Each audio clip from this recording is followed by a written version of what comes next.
What I'm building here is not going to give us free energy. It's going to unlock the energy within an atom in an unconventional way. This is a LENR reactor. The way this works is you've got sonoluminescence crushing down to a small point over here. There's a floating metal suspension in the water. We call it a colloidal suspension. The sonoluminescence should crush that metal, and what we're crushing is actually nickel or palladium that is loaded with hydrogen. So hydrogen intrudes the metal lattice, and that gets squished. That's where we're going to look for these amplified LENR effects.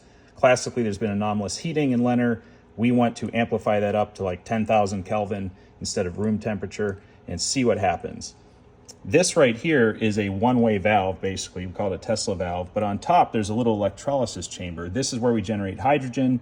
We load that into the metal in a continuous process, but we need to inject this with argon gas to fluff up that colloid. The challenge I find myself in today is I've got to figure out what type of flare fitting that is. That's after my regulator, and in this gas industry, there's a whole bunch of different types of flare fittings. They try to make stuff idiot-proof, but I'm an engineer, so I get to play. Even though I'm in that category, I can take some risks, right? I just need to attach to that flare fitting with this line, get this over to that Tesla manifold, and then we will have bubbles, and we can start testing our sonoluminescence. We can start seeing, is it single bubble? Is it multi-bubble? Do we get any Bremsstrahlung, however you want to pronounce it?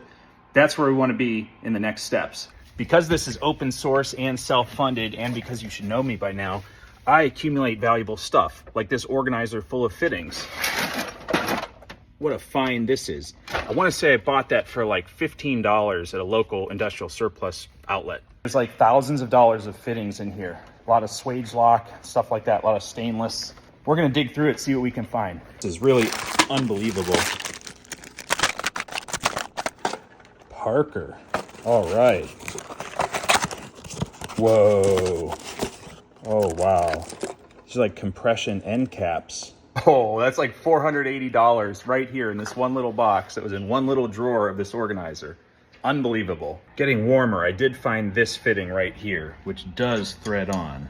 Long story short, the organizer did not yield results, so I put my thinking cap on. I'm like, okay, this flare fitting going to a gas tank, this goes way back. Like, they don't like to change stuff like that willy-nilly. So I went to this old, super old, I don't know, 1950s something vacuum chamber, and I found my fitting. 5 minutes later, we restored the fitting, and it looks brand new. I do a lot of really small fluid and gas projects, and at the end of the day, if I can just escape whatever crazy mayhem is at the one end and end up at an NPT fitting, then I'm a happy camper, and that's what we're doing here. Remember, this is an unfunded, highly speculative, open source prototype. Thank you so much for watching. Don't forget, like, share, subscribe, all the things. Thank you so much. Adios.